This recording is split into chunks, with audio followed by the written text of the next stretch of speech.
warahmatullahi wabarakatuh. 495 stimulasi menyentuh secara diam-diam 7. Kaki Gu Qingqing dipegang semakin erat oleh tangan Leng Xicheng dan bahkan perban yang diikatnya pun akan segera lepas. Gu Qingqing merasa sakit. Ia jelas melihat mata Leng Xicheng perlahan-lahan mengumpulkan sebuah amarah, namun ia tidak tahu mengapa Leng Xicheng tiba-tiba menjadi sedikit marah lagi. Apakah Leng Xicheng menyalahkan Gu Qingqing karena tidak patuh padanya tadi? Leng Xicheng memegang kaki kecil Gu Qingqing untuk sementara waktu, kemudian baru perlahan-lahan melepaskan dan menenangkan napas. Ia terus membantu Gu Qingqing mengikat perban dan masih berkata, "Jangan terkena air sebelum lukanya sembuh. Besok aku akan bantu kamu mengganti obatnya lagi." Gu Qingqing mengangguk. Untungnya, ia sudah mandi sebelum turun ke lantai bawah untuk membahas pekerjaan. Jika tidak, luka hari ini masih belum sembuh dan ia tidak bisa mandi. Bukankah itu penyiksaan? Meskipun Leng Xicheng telah membantu membalut luka Gu Qingqing, tangannya masih tetap memegang kaki Gu Qingqing. Kakinya putih dan halus. Setelah dibalut dengan perban, kakinya juga terlihat seperti buah yang dibalut dalam kemasan, seolah-olah dengan menghirup dengan lembut sudah dapat menyedot sari buah manis dari dalam. Selama 3 tahun, selain komunikasi fisik, komunikasi bahasa mereka berdua sangat sedikit. Leng Xicheng juga terluka pada saat 3 tahun lalu dan pernah dibalut. Itu pasti adalah luka yang sangat parah, tetapi Gu Qingqing malah tidak tahu apa-apa. Pada saat itu, bagaimana bisa kamu terluka? Tanya Gu Qingqing. Leng Xicheng sedikit mengernyit. Jelas ia tidak ingin membahas topik ini. Jika Gu Qingqing menyadari kecelakaan itu lebih awal, atau bahwa ia terluka parah seperti Ni Zining dalam kecelakaan itu, apakah itu akan membangkitkan perasaan simpati Gu Qingqing? Dan Gu Qingqing juga tidak akan bersama Ni Zining. Tidak, Leng Xicheng menggelengkan kepalanya, hanya luka kecil saja.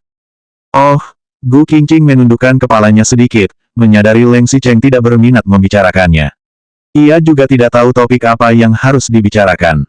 Mereka berdua diam untuk beberapa saat. Hanya terdengar suara pendingin ruangan yang meniupkan angin dengan lembut.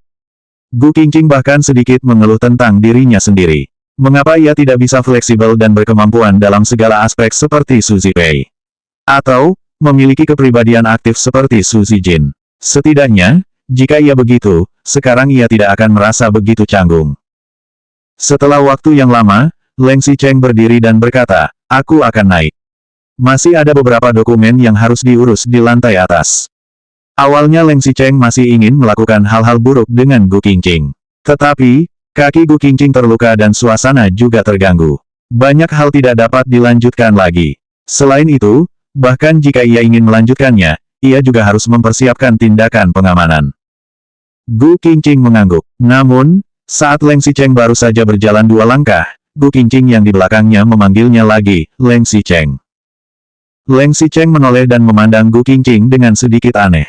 Gu Qingqing duduk di kepala tempat tidur dan menyusutkan tubuhnya sebelum berkata, "Selesaikan pekerjaanmu lebih awal. Aku menunggumu." "Baik," jawab Leng Xicheng. Saat Leng Xicheng mendengar kata-kata terakhir Gu Qingqing, matanya yang awalnya masih ada sedikit perasaan terikat itu saat ini perlahan-lahan menjadi tenang. Leng Xicheng berpikir sebentar, kemudian masih berbalik dan mencondongkan tubuhnya dengan lembut. Di depan mata Gu Qingqing yang terkejut, ia memberikan ciuman yang dalam di bibirnya.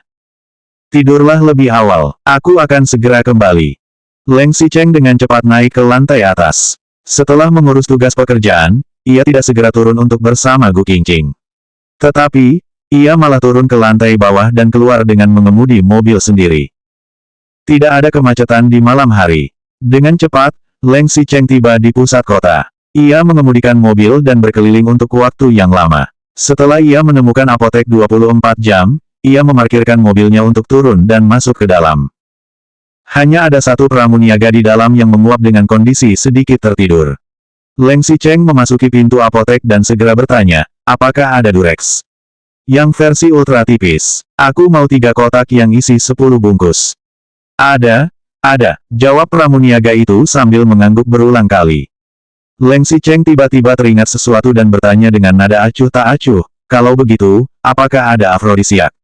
Semakin kuat efeknya, semakin baik. 496 efek obat, efek anggur 1. Membeli kondom bukanlah hal yang aneh. Tetapi, membeli obat perangsang di saat yang sama, apalagi jenis yang memiliki efek paling kuat. Itu agak Pramuniaga itu awalnya mendengar Leng Xicheng ingin kondom dan masih ingin 3 kotak yang berisi 10 bungkus. Awalnya ia masih berpikir bahwa ini adalah pelanggan besar yang luar biasa. Tetapi, ia tidak berpikir bahwa pada akhirnya pelanggan ini masih ingin obat perangsang. Pramuniaga itu melihat bahwa Leng Xicheng sangat tampan, bertubuh ramping, dan mengenakan setelan yang pas tubuh hingga secara samar memperlihatkan garis-garis otot yang menonjol. Bagaimanapun juga, pria ini tidak terlihat seperti orang yang mengalami defisiensi ginjal. Mau, jenis apa? Leng Xicheng menjawab dengan tenang, apapun boleh, selama efeknya bagus.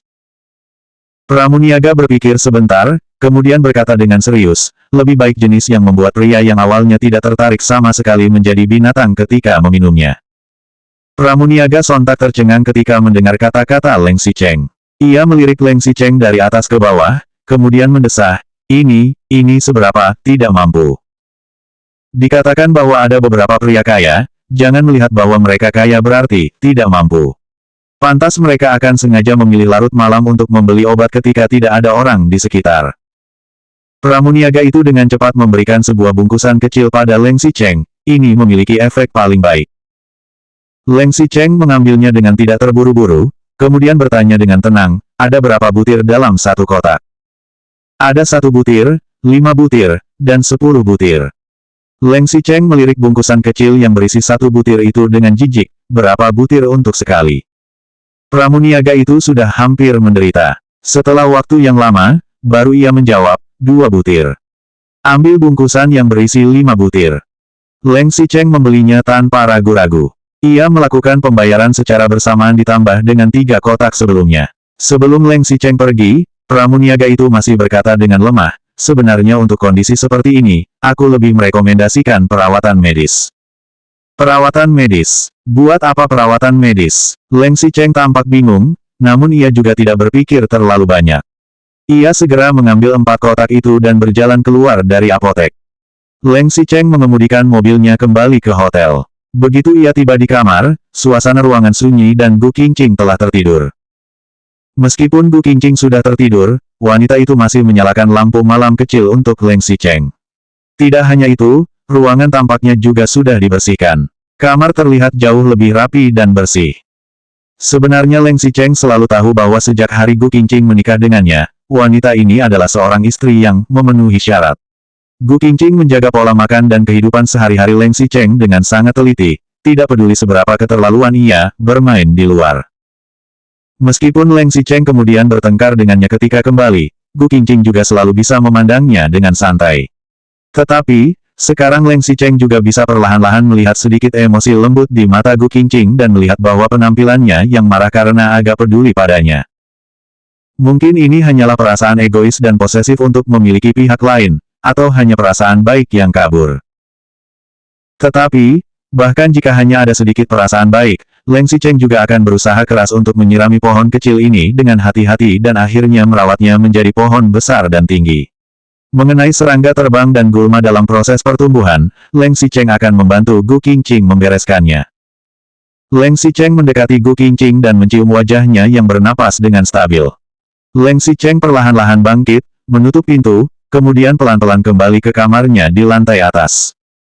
Tidak lama setelah Leng Xicheng selesai membersihkan dirinya, pintu kamarnya dibuka. Su Zijin bergegas masuk ke dalam dengan mata merah dan bengkak sambil merajuk, "Kakak Xicheng, bagaimana?" Zining tetap tidak bersedia untuk rekonsiliasi denganku. Dia masih mengatakan dia tidak pernah menyentuhku, jadi. Ni Zining begitu gigih kali ini. Bahkan Leng Xicheng pun merasa sedikit terkejut. Jika ia juga begitu gigih 3 tahun yang lalu, awalnya sudah tidak ada masalah dengan Leng Xicheng. Tetapi, siapa yang menyuruhnya untuk tidak menahan tekanan orang tuanya untuk sementara waktu, kemudian direbut dan didahului oleh Leng Xicheng? Dia tidak pernah menyentuhmu. Kamu biarkan dia menyentuh saja, kata Leng Xicheng dengan pandangan tenang. Selanjutnya bab 497 efek obat, efek anggur 2.